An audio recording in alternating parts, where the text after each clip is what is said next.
Sizlar biladon, sizlar danidon, sho'x, kunoq, bloger, vayner, rapper Bobur Nurmetovni shaxsiy hayotini ozgina feyz, baraka kiritadigan, bir boshini ikki etadigan vaqt keldi menimcha. Do'stlar, to'g'ri tushundingizlar, uylanyapman. Iyunning boshida to'yim 50 kala geo bo'layotirman. Ne diyecekman, men sizlarga hech qachon o'zimni shaxsiy hayotimni ko'rsatmayman. Lekin hayotimda bo'lgan yangiliklarni har doim aytib borganman. Shuning uchun men bu hayotimda bo'lib turgan katta yangilikni sizlarga aytishim kerak deb o'yladim.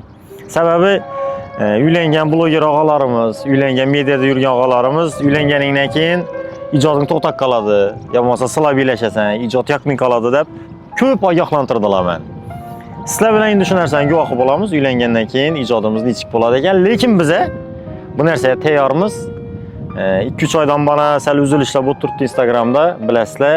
Shu to'y sabab shunday bo'lib turadi. Xudo xolasa to'ydan keyin sizlar ishonchlaringizni oqlab, yana avvalgidek jonli gaz bosishga va'da beramiz. Videoni ma'nosi shu, короче. Ben hayat uylanyapmiz.